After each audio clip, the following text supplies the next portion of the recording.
अतीक अहमद को आखिरकार 43 साल बाद एक मुकदमे में सजा हो गई। हम इस वक्त प्रयागराज में मौजूद हैं। कॉफ़ी हाउस के पास हमारे साथ कुछ प्रयागराज के आम नागरिक हैं, उनसे बात करेंगे और समझेंगे कि अतीक को लेकर के क्या सोचते हैं। आप ये बताएं वकील साहब, अतीक अहमद जो हैं उनको लाया गया दोबारा यहाँ, उनको लेकर क्या सोचते हैं? किसी तरह का डर है, अभी भी लोगों में गुस्सा है, क्या क्या सोचते हैं आप?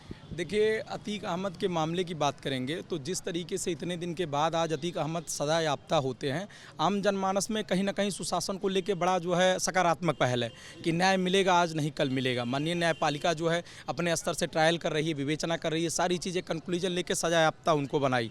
तो कहीं ना कहीं आम जनमानस में ये सकारात्मक पहलू है कि सुशासन सरकार है, भाई सरकारें सख्त हैं, प्रशासन सख्त हैं, किसी प्रकार का हम कोई अपराध नहीं कर सकते। इन्हीं सब सकारात्मक तथ्यों को लेकर लोगों में बड़ा कह सकते हैं अभी अतीक प्रभाव नहीं, देखिए, आरोपी का कोई डर नहीं है, बल्कि सुशासन का सकारात्मक प्रभाव है कि कोई हमारे साथ अपराध करता है, हमारे साथ गलत होता है तो हमें एक न्याय की आस है, एक न्याय की उम्मीद है। यही सकारात्मक भाव है लोगों।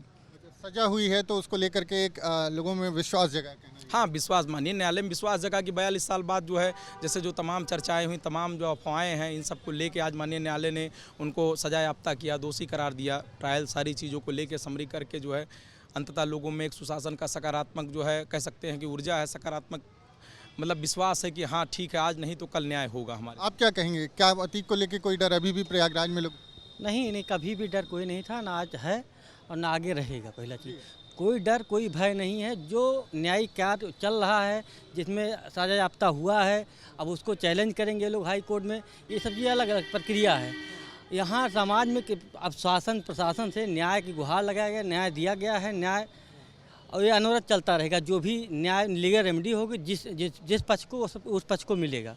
आप क्या कहेंगे, क्या लगता है कि अतीक अहमद को लेके कोई गुस्सा भी है, डर है, क्या लगता है? नहीं, डर तो कुछ नहीं है। माननीय न्यायालय सब निष्पक्ष निर्णय करेंगे। उमेश पाल अधिवक्ता थे, उनकी हत्या किया है। हम अधिवक्ता सब एकजुट होकर के कड़ी से कड़ी सज़ा दिलाने का प्रयास करेंगे और जो न्यायालय कर रहा है वो सही कर रहा है। 1% डर नहीं है अधिवक्ता को उससे। अब किसी तरह का डर नहीं है? कोई डर नहीं है। आप बताएंगे, कुछ आपसे बात करेंगे। अब किस तरह से अतीक अहमद को लेकर शहर में किस तरह का है, लोगों में अभी भी कोई डर है या लगता है कि गुस्सा है जिस तरह से घटना हुई उमेश पाल की? क्या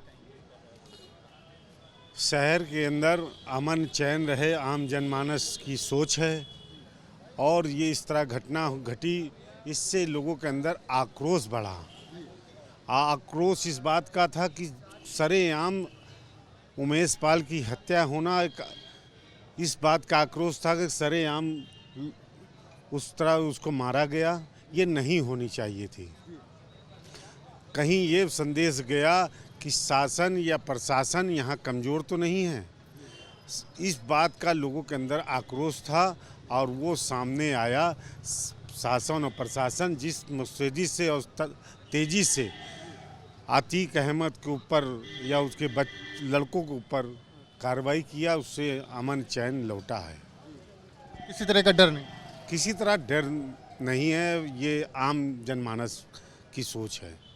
किसी तरह का डर नहीं है। लोगों का कहना यह है कि जो सज़ा है हुई है उससे न्याय में लोगों का भरोसा बढ़ा है और जिस तरह से इस उमेश पाल के अपहरण के मामले में सज़ा हुई है, लोगों को उम्मीद है कि जो उमेश पाल की हत्या हुई है उसमें भी जो उमेश पाल का परिवार है उनको न्याय मिलेगा और इसी तरह न्यायिक प्रक्रिया के द्वारा जो दोषी हैं उनको सज़ा हो पाएगी।